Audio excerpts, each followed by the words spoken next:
Shit, we're live already? We are. Yeah. Take us in. I'm waiting. For what? You can still talk to the people that are here for the VOD. Mike doesn't understand the difference between video on demand and watching live yet. Yeah. So for those of you who are out there watching the video on demand, welcome. Thank you. Do you have anything to say this week? Yeah. Okay. The vast majority of people watch it VOD. So just gonna stare at them for 30 seconds before we start? Yeah. Owen, Nathan, Julia, welcome. Okay, gang's all here. Now we can start. Yes, now you could be welcome to another week of Barstool Perspective, where we give you a breakdown of the week's news in booze. Which is different from giving you the news boozed up, which is what people occasionally think. It can be both. It can be both sometimes. I mean, we're also not sober. We didn't put our stories in order this week, so we're just going to kind of fly. But we do have everything written. Sure. Well, let's start with I don't know. Why don't we start with a couple quick hitters and kind of get loosened up a little bit? Okay. Tilray. Yeah. It went down, it went back up, it's kind of down, it's hovering about where we originally started talking about being a good buy, or $1.50 or so. I guess it's time for me to buy it again. It's time to re-up! So they could drop down to 50 cents again. Please do, then we can buy more, sell it when it goes up to $2. Yeah, that's all I was looking at a portfolio the other day and I was thinking, shit, I wish I had bought more Tilray when it was really cheap. The only thing I have in my portfolio are shorts on Bitcoin, gold, and Tilray stock.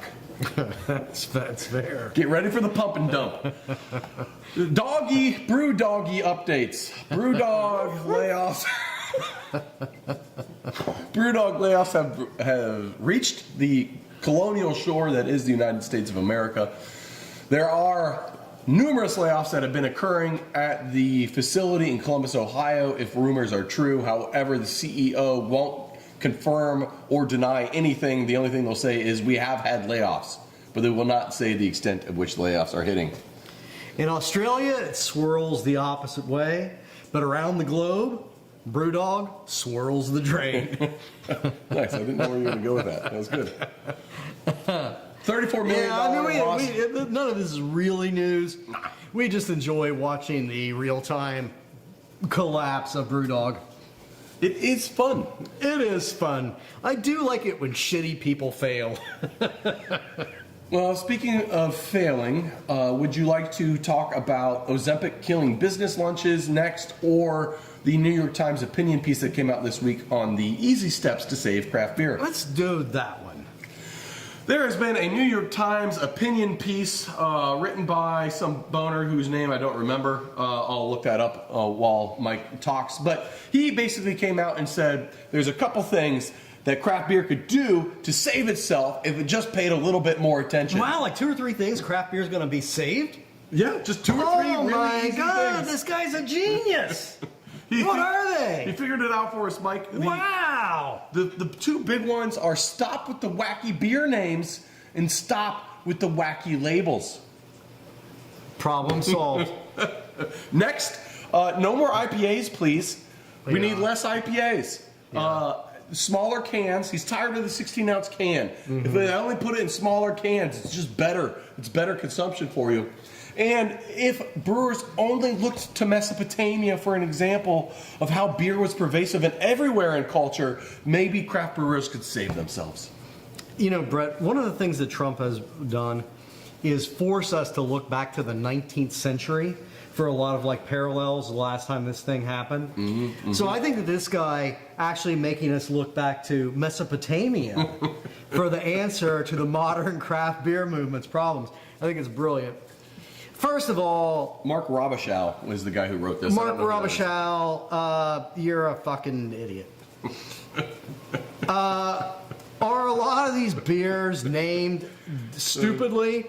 Yes, they are, except you need to be able to trademark every beer you release. Yes. And there's only so many words and names in the English language. So when you have what are we now? Like 7,000, still around about 7,000 craft it's breweries closer to nationwide? 10, I think, but yes. Closer to 10. I mean, when you have 10,000 craft breweries kicking out, 7, 8, 10 brands plus seasonals, you're going to come up with a lot of stupid names. You're also, a lot of people, craft breweries typically can't hire real marketing people. So, your drunken brother-in-law thinks that a name is funny, and that's where your beer name Papasaurus comes Rex from. fucking whatever. Or, yes. Yeah, so fine, but really that is that's a marketing issue.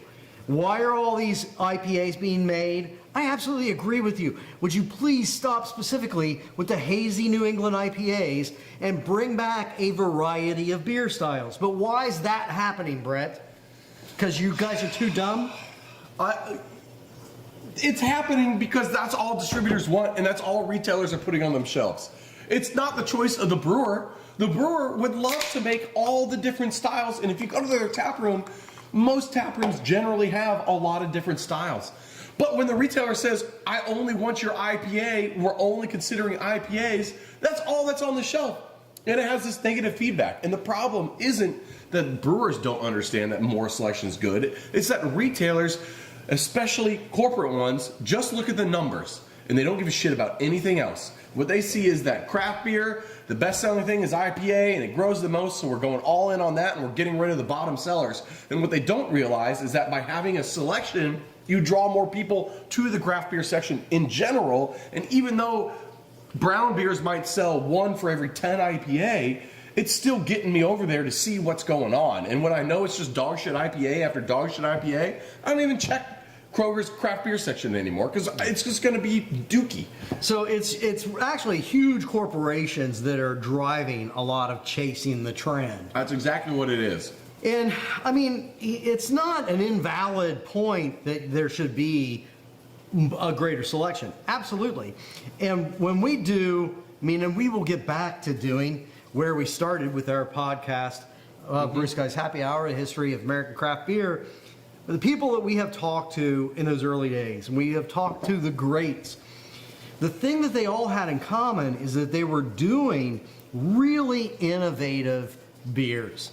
They were playing with styles. They were bringing back styles that you couldn't get in the United States. They were altering those styles and tweaking them, like Sierra Nevada Pale Ale. Extremely revolutionary beer when that came out in 81 or whatever the hell it was. Yeah. And what those guys were doing back then, and yes, they were all guys, but what they were doing was turning their audiences on to better beers and different styles of beers. Jim Koch walked around with a refrigerated briefcase making bar owners taste his beer in Boston.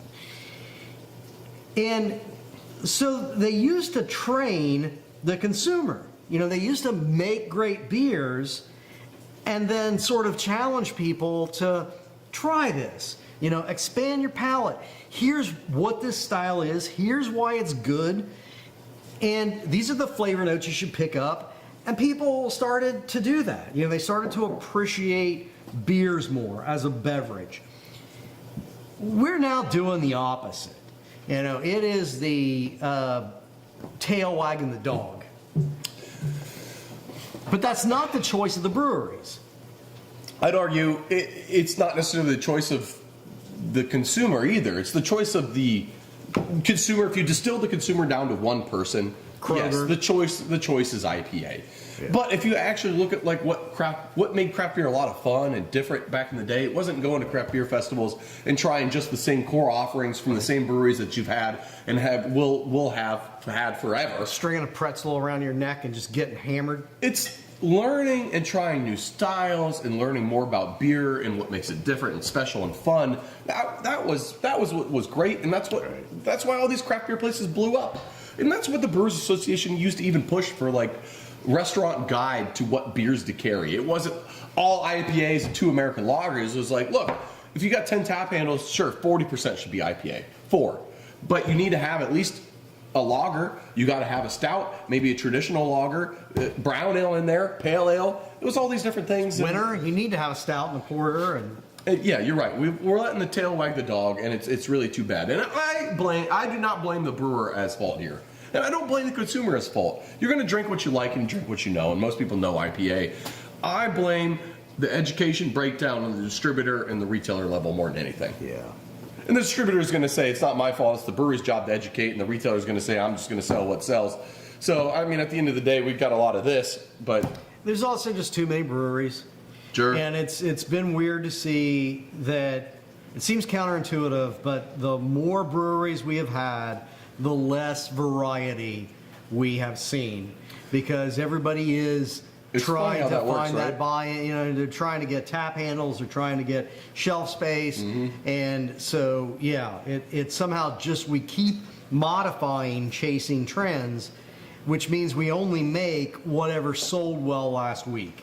Nom has a good point here. He says that back in the day, old styles felt revolutionary, like old styles, existing styles you couldn't get in America. Yeah. That felt revolutionary. So breweries now feel like they still need to try to be revolutionary, but what that just leads to is homogeneity and dumb things. Yeah.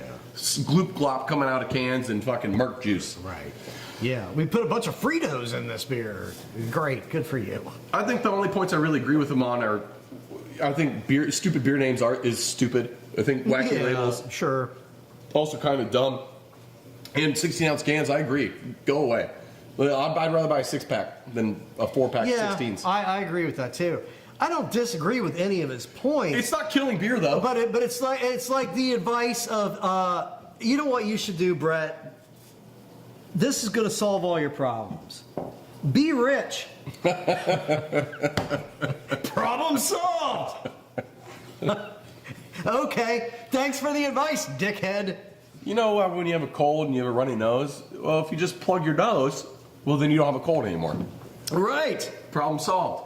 Well, let's jump to the next failing thing in our society.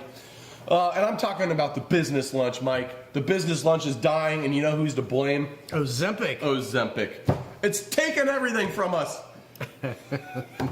It is interesting. Restaurants, especially ones that really cater to business lunches, sort of your upscale, the places where they could rely on a base of business being somebody overspending on the company card.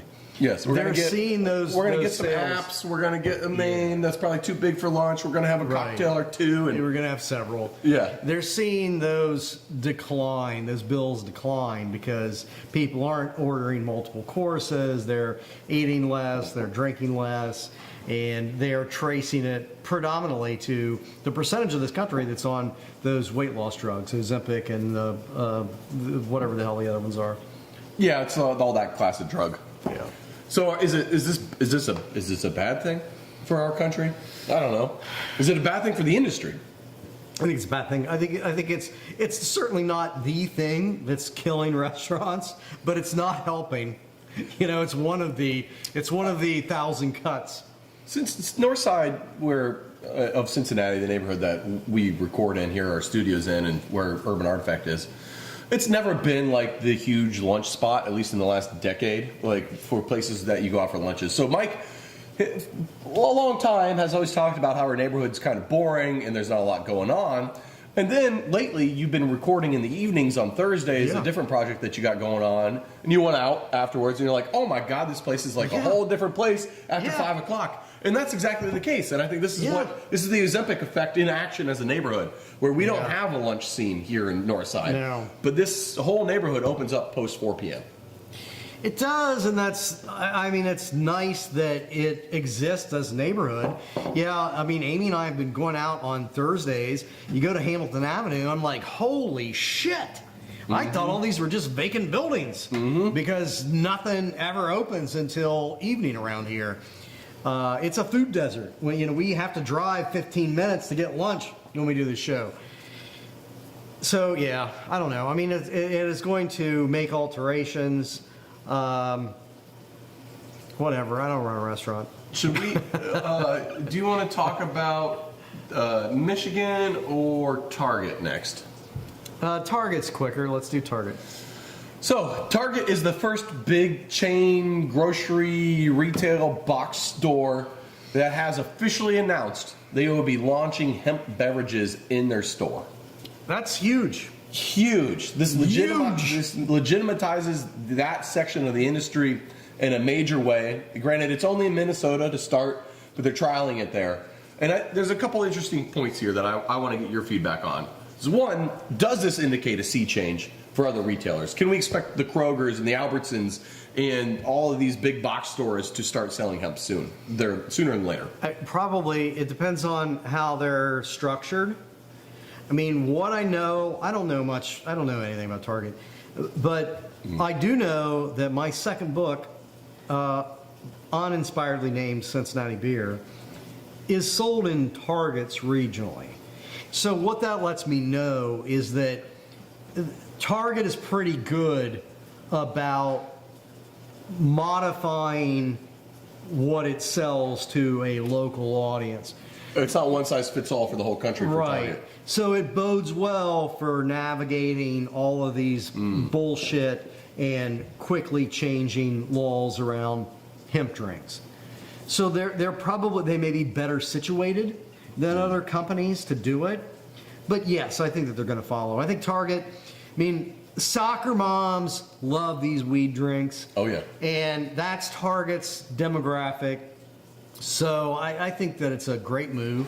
And it probably does help. It's a brilliant business move for them. It's a brilliant business move for them. And I do think that it probably does help cement and nationalize normalization of those weed drinks. Yes, so why is Target even doing this? I think is a very Money, interesting bitch! thing. And it's definitely money. And why do they need money? But except for Trump. I think Trump is to thank for this. Yeah. Because they got rid of all that LGBTQ stuff on their website. They rolled back the DEI stuff. They basically, were trying to trump up their business behind the scenes to meet new cultural norms. And as a result, their soccer mom base got upset, started boycotting, and they saw a massive loss of sales. Well, how do you stem the bleeding? Drugs. So, be a drug dealer. That has always been, for decades and decades and decades, that is the answer in America when you have financial problems. Deal drugs. It's working. Yeah. So we can thank Trump for Target selling weed.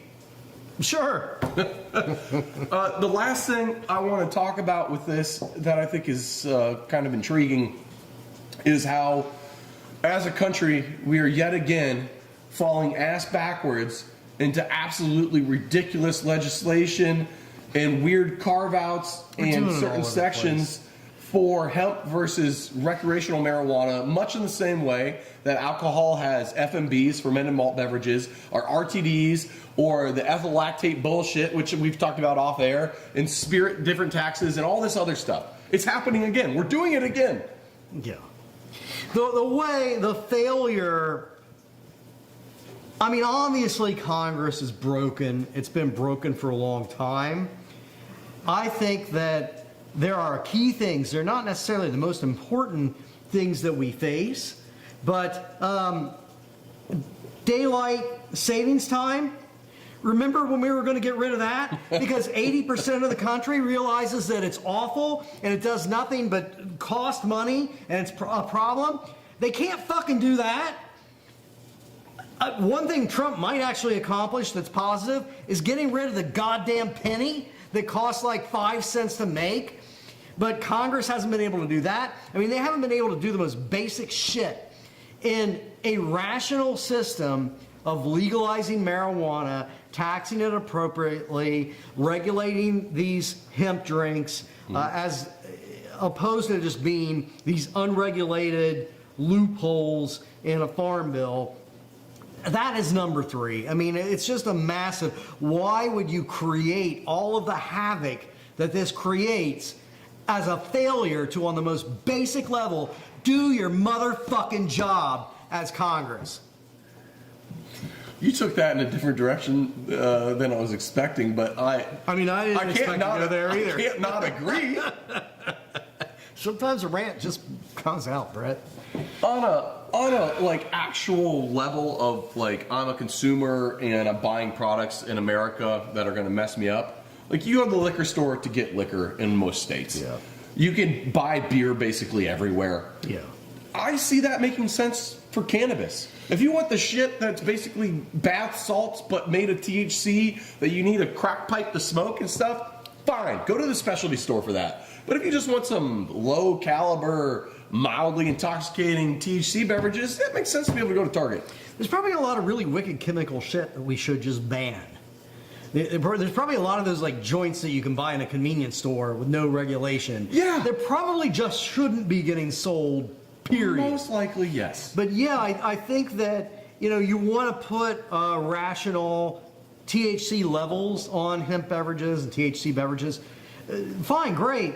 But yes, like, a 2.5%, a 5%, wherever you're setting it, that should be the weed drink of beer. And you should be able to get it wherever you get beer.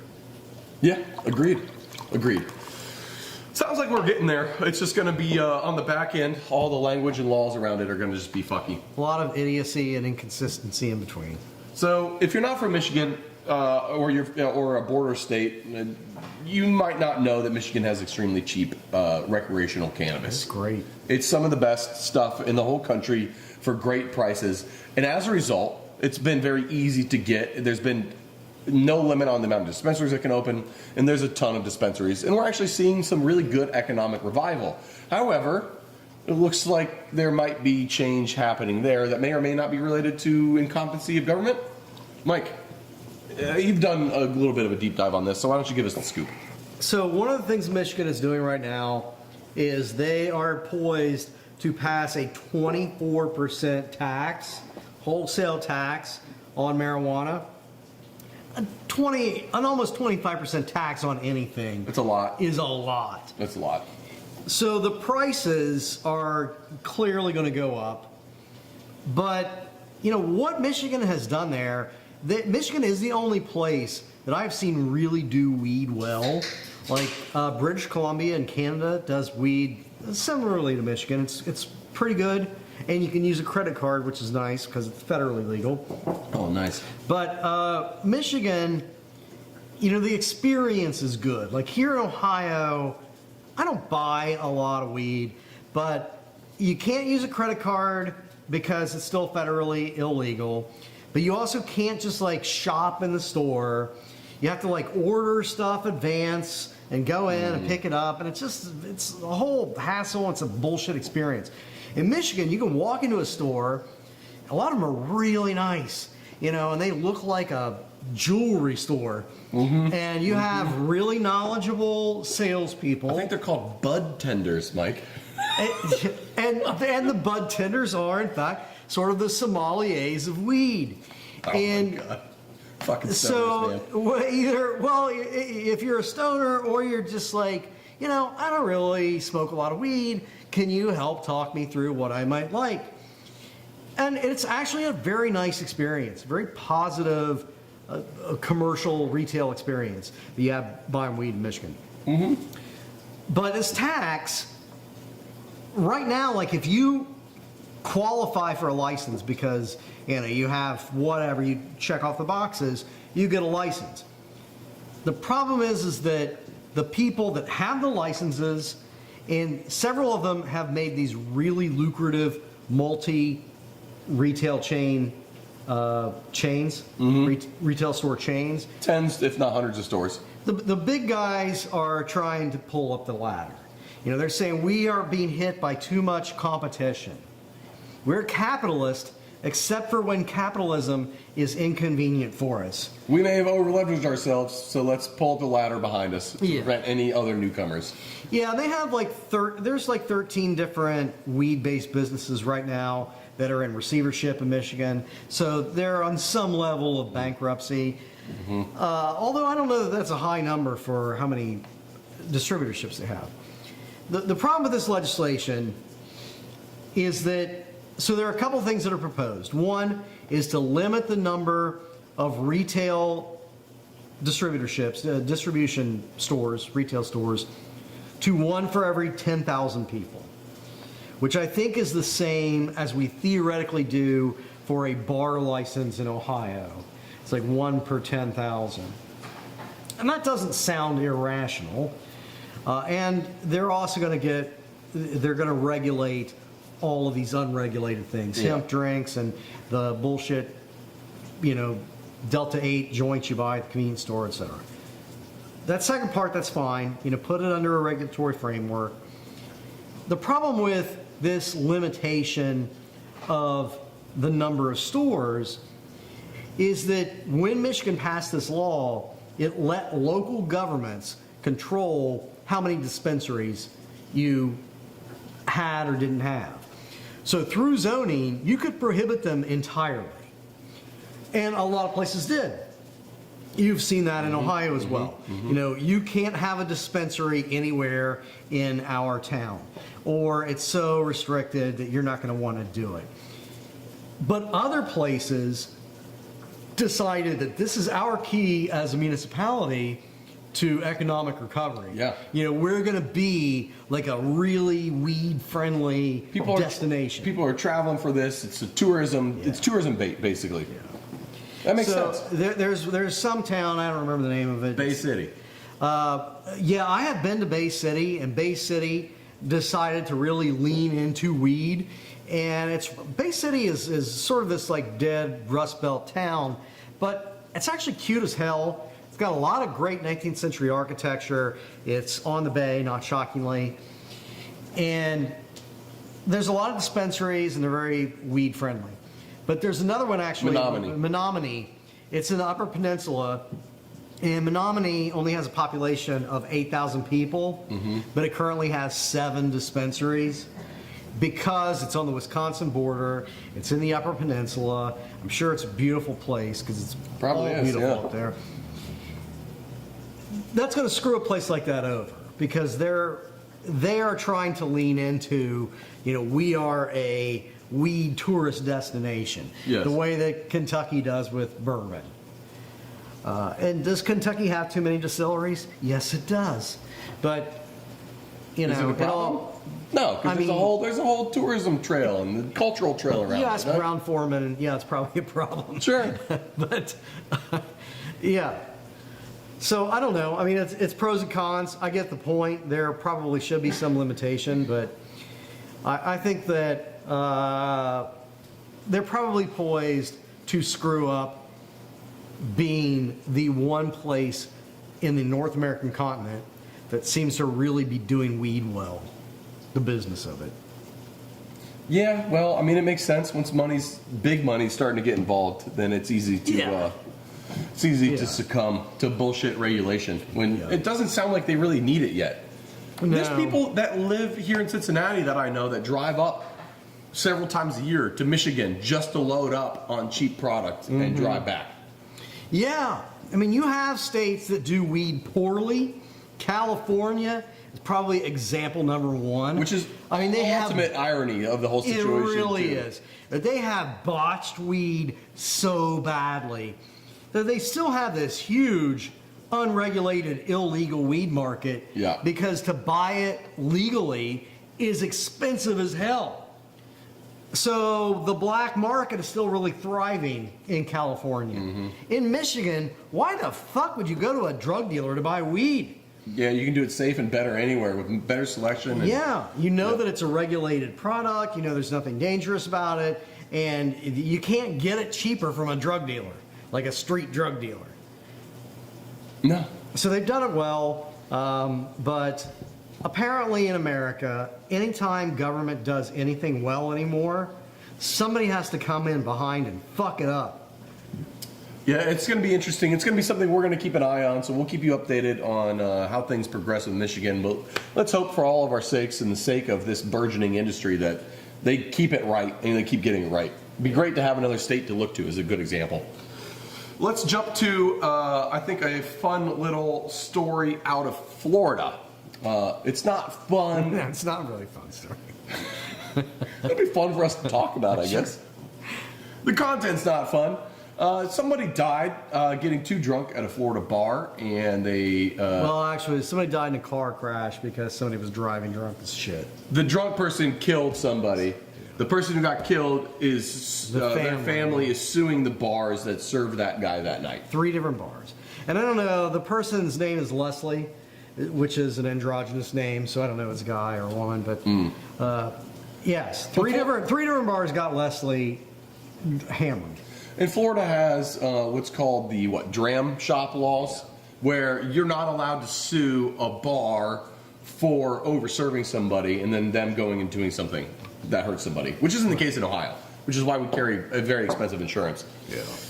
However, this person's trying to change that. And so the question is should they be allowed to change that? Should they be allowed to sue? And what is the bar's responsibility in this situation, if any?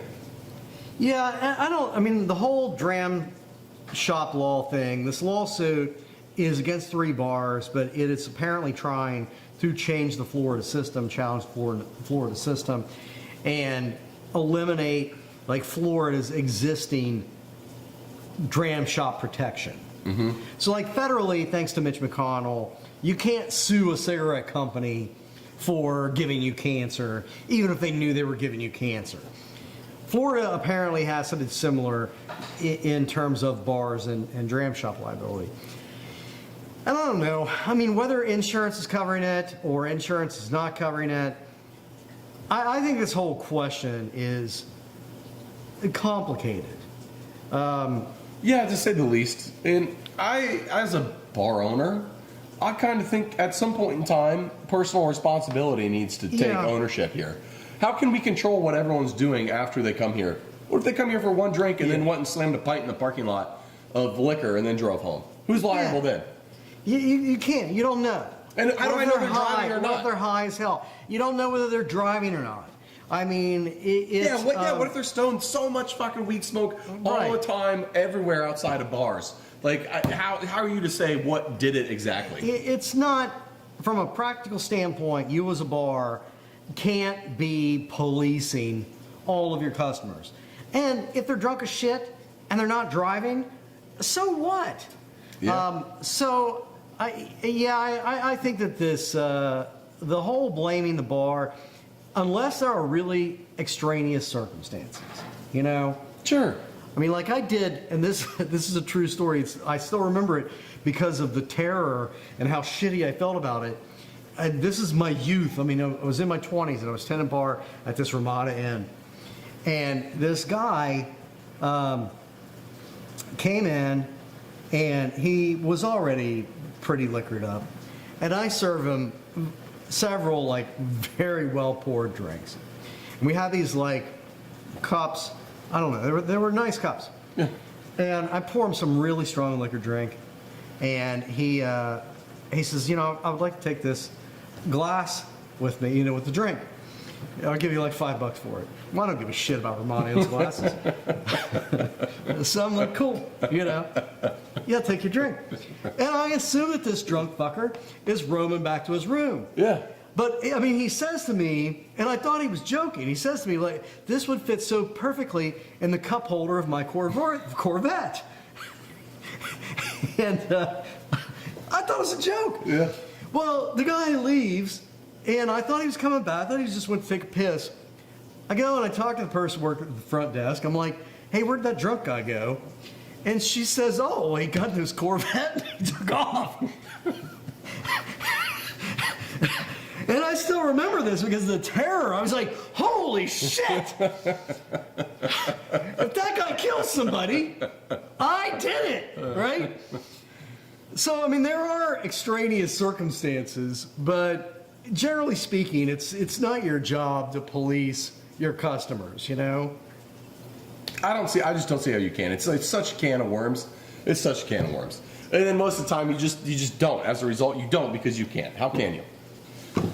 So Florida doesn't get a lot right, but I kind of agree on this one that they got it right. So I got to imagine that the Florida Restaurant Association and any other Florida Bar Association and anybody involved with alcohol at all is going to be putting money behind the the defendant here. So Yeah, I mean, at the end of the day, there's a tragedy behind it, but, right.